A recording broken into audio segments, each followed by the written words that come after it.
trying to get rolling on all my art projects and garden projects, but I've still got apples to deal with.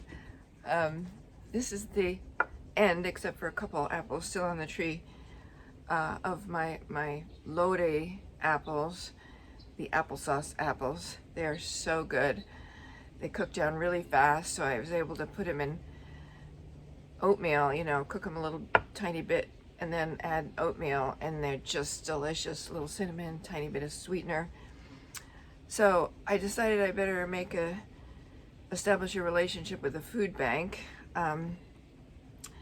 So I packed up a box, and I'm gonna take all the nice looking ones to the food bank in a little while, because if these trees keep producing, and if I end up with a bunch of plums and peaches and all that from my other trees, after all my work building structures to protect them, then I'm gonna have a lot more than one person can eat or freeze or dehydrate.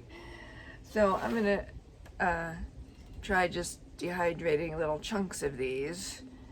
I made some fruit roll-ups, which you saw in my last video, and I made a whole bunch of applesauce that I froze in containers, so that's way more than I need. Plus I have 2 more apple trees that have apples on them, so food bank it is, and away we go.